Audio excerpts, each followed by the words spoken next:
তাহেরি হুজুরের নামে মামলা হয়েছে। কয়টা? এখন পর্যন্ত ২ টা মামলা হয়ে গেছে অলরেডি। ব্রাহ্মণবাড়িয়ায় গত ১৪ই ডিসেম্বর রাত ১০ টার দিকে ব্রাহ্মণবাড়িয়ায় একটা মাহফিল চলছিল। সেই মাহফিলে হঠাৎ করে পুলিশ তাকে অ্যারেস্ট করার জন্য গিয়েছে। ওই মাহফিলে যত জনগণ ছিল তারা পুলিশের উপর আক্রমণ করেছে। পুলিশের ৩ টি গাড়ি ভাঙচুর করেছে এবং পুলিশ সদস্য ৬ পুলিশ সদস্যকে পিটিয়ে আহত করেছে। আচ্ছা, এই ঘটনাটি কেন ঘটলো? তিনি তো একজন ইসলামী বক্তা। তাই ইসলামী বক্তা কেন পারমিশন নিতে হবে?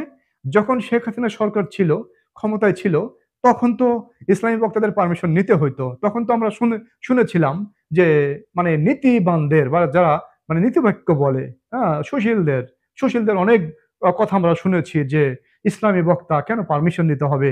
হুম? তারপরে ওই মৌলবি যারা মৌলবিবাদ, যারা মৌলবি ওই মামুনুল হক টক যারা আছে ওই টাইপের, তাদের মুখ দিয়ে অনেকেই শুনছি। ওই রফিকুল ইসলাম মাদানি, ওই যে আ মানে এই যে এইঠুক রফিকুল ইসলাম মাদানি, তারপর আপনার এই যে আমির হামজা, হুম? মানে বিভিন্ন লোকজন তারা কিন্তু মানে প্রধানমন্ত্রী শেখ হাসিনা বা আওয়ামী লীগ সরকারের বিরুদ্ধে কথা বলেছে। যে কেন আমরা আমাদের মাহফিলের অনুমতি নিতে হবে কেন? আমরা কি চুরি করতেছি? আমরা তো ধর্মই প্রচার করতেছি। আমরা তো ধর্মই প্রচার করতেছি। আমরা তো মাহফিলের অনুমতি নেব না। কিন্তু আমরা আবার শুনতে পেলাম যে এই সরকার যখন আসলো ক্ষমতায় আসলো, আমির হামজা আপনারা জানেন যে ইসলামী বক্তা মানে আ জামাত শিবিরের এজেন্ট আমির হামজা, জামাত শিবিরের এজেন্ট। আমির হামজার কিন্তু ২ টা মেয়ে উনি একটা মাহফিলে বলেছিল যে, "আমার ২ টা মেয়েকে অলরেডি আমি জামাত শিবিরে ভর্তি করে দিয়েছি। আমিও ভর্তি হয়েছি জামাত শিবিরে।" তার মানে কি জামাত শিবির সে রগ কাটা জামাত শিবিরে আমির হামজা ভর্তি হয়েছে এবং সে আমির হামজা রক্কাটা জামাত শিবিরে আমির হামজা ভর্তি হয়েছে এবং তার ফ্যামিলি পুরো ফ্যামিলি সহ সমস্যা নাই। যার, যার চয়েস সে করবে বা যার, যার চয়েস যেটা ভালো লাগে সে করতেই পারে। This is no problem. কিন্তু আমির হামজাকে যখন একটা অনুষ্ঠানে ৳১,০০,০০০ দিয়ে কোনো পার্টি নিয়ে যায় বা কোনো এলাকাবাসী নিয়ে যায়, সেখানে তো তিনি অন্ততপক্ষে ইসলাম প্রচারের কথা বলতে পারেন। উনি তো আর সেখানে সেই উনার ইসলামের ছাত্র শিবিরের দাওয়াত দিতে পারেন না। হ্যাঁ? উনাকে কি টাকা দিয়ে নিয়ে যায় ইসলামের ছাত্র শিবিরের দাওয়াত দিতে? আমার তো মনে হয় না যে এখানে কোনো যুক্তি আছে যে বা উনি এই কথা বলতে পারে সেই সমস্ত অনুষ্ঠানে। তারপরেও উনি বলে যাচ্ছেন সমস্ত অনুষ্ঠানে শেখ হাসিনার বিরুদ্ধে উনি কথা বলতেছেন। মানে শেখ হাসিনা তার কিন্তু মার বয়সী হবে। তারপরেও কিন্তু শেখ হাসিনাকে তুই-তুকারি করে তিনি বক্তব্য রাখছেন। হ্যাঁ? আওয়ামী লীগের বুকের উপর বসে যদি আমির হামজাকে ওই সময় মানে একদম কপালে ঢিল মেরে দেয় কেউ, কপালে একটা ঢিল মেরে দেয়, একটা ঢিল মেরলে কিন্তু উনি শেষ। আওয়ামী লীগের প্রধানমন্ত্রী শেখ হাসিনার ভক্তবৃন্দ পল্লীর প্রত্যেক পরতে আছে, প্রতি রাস্তায়, রাস্তায় আছে, প্রতি বাড়িতে, বাড়িতে, প্রতি ঘরে, ঘরে আছে বঙ্গবন্ধুর সৈনিকেরা। হ্যাঁ?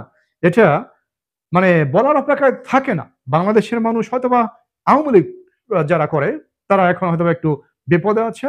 ইনশাআল্লাহ মোড় ঘুরলেই তো আবার সব মানে ইঁদুরের গর্তের ভিতর গিয়ে লুকাবে। কারণ কি এরা হচ্ছে ইসলাম বিদ্বেষী বলা চলে, বাংলাদেশ বিদ্বেষী বলা চলে, বাংলাদেশ ধ্বংসকারী বলা চলে। এই আমির হামজা যখন ইউনূস সরকার আসলো ক্ষমতায় তখন তিনি বলেছিলেন যে এখন ইসলাম প্রচারে বা ইসলাম মানে এই যে মাহফিলে কোনো লাগবে না, কোনো অনুমতি লাগবে না, কোনো অনুমতির প্রয়োজন নাই। ঠিক আছে? কিন্তু এখন গিয়াসউদ্দিন সাহেব আপনারা জানেন যে তিনি সুন্নি বক্তা। আপনারা জানেন যে সুন্নিদের মাজার যত মাজার আছে এই মৌলবিবাদরা মাজারে আক্রমণ করে মাজার ভেঙে দিচ্ছে। হ্যাঁ? তাদের কথা হচ্ছে কি যে তাদের অনুসারী হইতে হবে। আচ্ছা এই যে হেফাজত, এই ওহাবী মতবাদ, এই যে মনে করেন যে ওহাবী মতবাদ। এখন ওহাবী মতবাদ যারা বিশ্বাস করে তারা ওহাবিতা করবে, যারা সুন্নি বিশ্বাস করে সুন্নিতা করবে। আমি এটা বুঝতে পারি না। এই বাংলাদেশের প্রশাসন কিন্তু সেই বিষয়গুলো চেয়ে, চেয়ে দেখছে। হ্যাঁ? মাজার ভেঙে গুঁড়িয়ে দিচ্ছে। প্রশাসন, আর্মি, পুলিশ, বিডিআর, সেনাবাহিনী, নৌবাহিনী, বিমান বাহিনী তারা বসে, বসে দেখছে। মানে জাঙ্গের ভিতর হাত দিয়ে বসে, বসে শুধু তারা মানে অবজারভেশন করে যাচ্ছে। বুঝে না যে বাংলাদেশের আমরা দেখেছিলাম যে আপনার কিশোরগঞ্জে একটা মাজারে, কিশোরগঞ্জের একটা মাজার একদম ভেঙে গাছপালা কেটে একদম নান্ডিবস্তি করে দিয়েছে এই ওহাবিরা। ঠিক আছে? এটা হচ্ছে বর্তমান বাংলাদেশের পরিস্থিতি। আর এই তাহেরি হুজুর আপনারা দেখেন যে তাহেরি হুজুরের নামে এখন ২ টা মামলা হয়ে গেছে।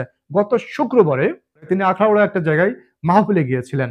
ওই মাহফিলে যাওয়ার পরে পুলিশ সেই মাহফিলে এসে হাজির হয় যে আপনি পারমিশন নেননি, পারমিশন না নিয়ে এখানে মাহফিল করা যাবে না। হ্যাঁ, পুলিশ কি করলো যে তড়িঘড়ি করে মাহফিল শেষ করতে বলল। তাহেরি হুজুর সেটাই করলেন। কিন্তু উত্তেজিত যে জনতা আছে, যারা দর্শক এসেছে, যারা শুনতে এসেছে, মাহফিল যারা শুনতে এসেছে বা তাহেরি হুজুরকে যারা ভালোবাসে, তারা ওই পুলিশের উপর আক্রমণ করে বসে।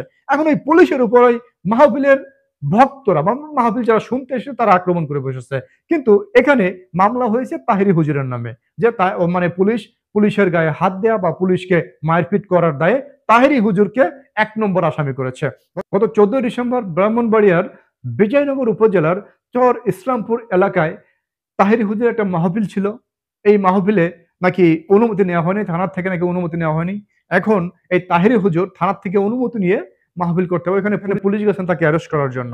কারণ কি? তার নামে পুলিশ হত্যা চেষ্টা মামলা হয়েছে। ওইখানে যখন তাকে অ্যারেস্ট করতে গেছে, উত্তেজিত জনতা ওই পুলিশের উপর ক্ষিপ্ত হয়েছে। হ্যাঁ, উত্তেজিত জনতা পুলিশকে উত্তম মধ্যম দিয়েছে। ৬ জন পুলিশ আহত হয়েছে। পুলিশের ৩টা গাড়ি গিয়েছিল, ৩টা গাড়ি ভাঙচুর করেছে। ওখানে নাকি সাধারণ জনগণ যারা ছিল তাদেরকে নাকি ৬ জনকে গ্রেপ্তার করেছে পুলিশ আর কি। তারা জিজ্ঞাসাবাদ করতেছে।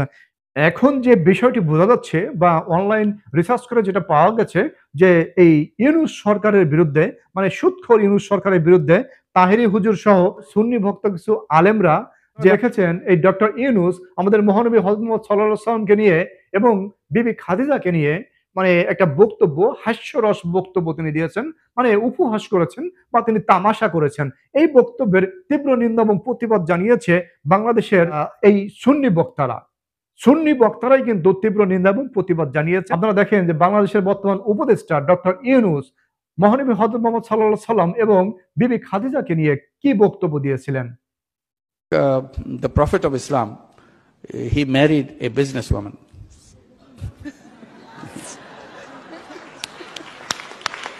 No, not only he married a businesswoman, first he worked under her. She took a job. She took a job under her. Later, he married her. I said, if you want to be a good Muslim,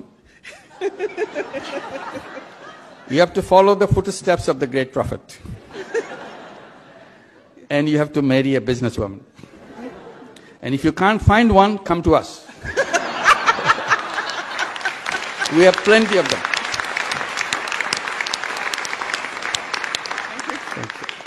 এই বক্তব্য শোনার পরে বা এই বক্তব্য অনলাইনে flash হওয়ার পরে যারা সুন্নি আলেম আছে তারা কিন্তু এই বিষয়ে প্রতিবাদ জানিয়েছেন। এবং বাংলাদেশের প্রধান উপদেষ্টা ডক্টর মোহাম্মদ ইউনূস সাহেবের একটা ভিডিও ক্লিপস দেখেছি আমরা আজকে। তিনি সরকারে মদিনা এবং তার স্ত্রী আমাদের মা উম্মাহাতুল মুমিনিন হযরতে মা খাদিজাতুল কুবরা রাদিয়াল্লাহু তাআলা আনহাকে নিয়ে হাস্যরস করছিলেন।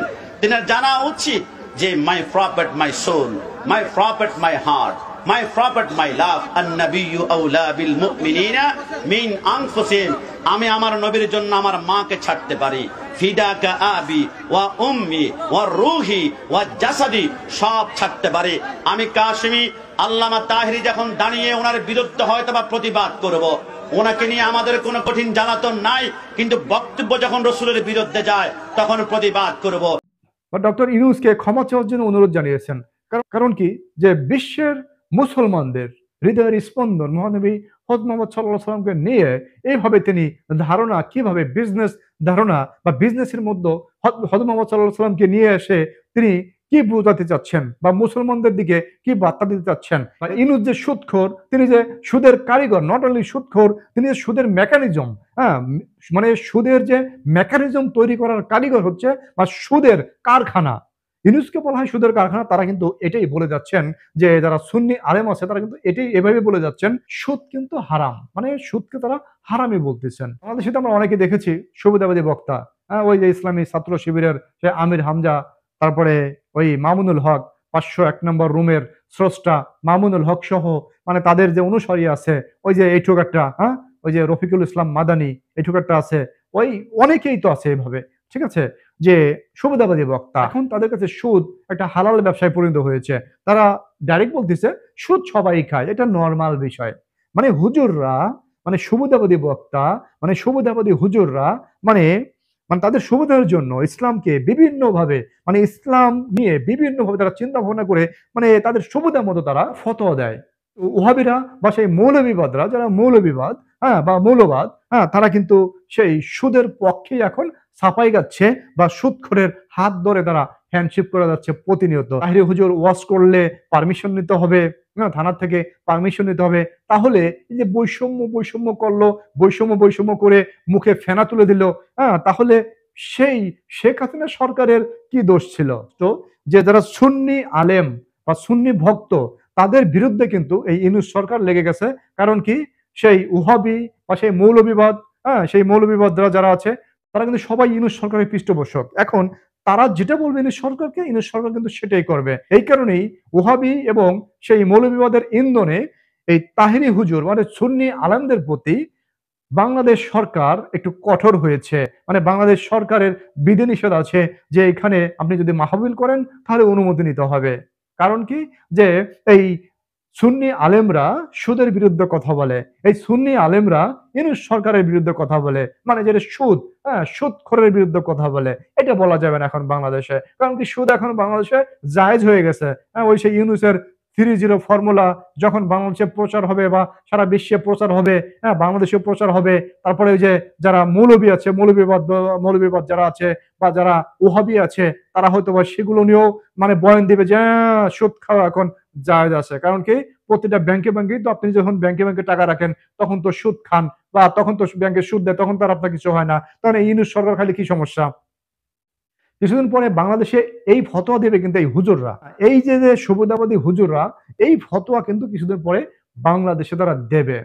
তাহিরি হুজুরের বিরুদ্ধে মিথ্যা ভিত্তিহীন মামলার তীব্র নিন্দা ও প্রতিবাদ জানাই এবং তাহিরি হুজুরের বিরুদ্ধে যতগুলো মামলা হয়েছে সব মামলা থেকে তাহিরি হুজুরকে খালাস দেওয়া হোক।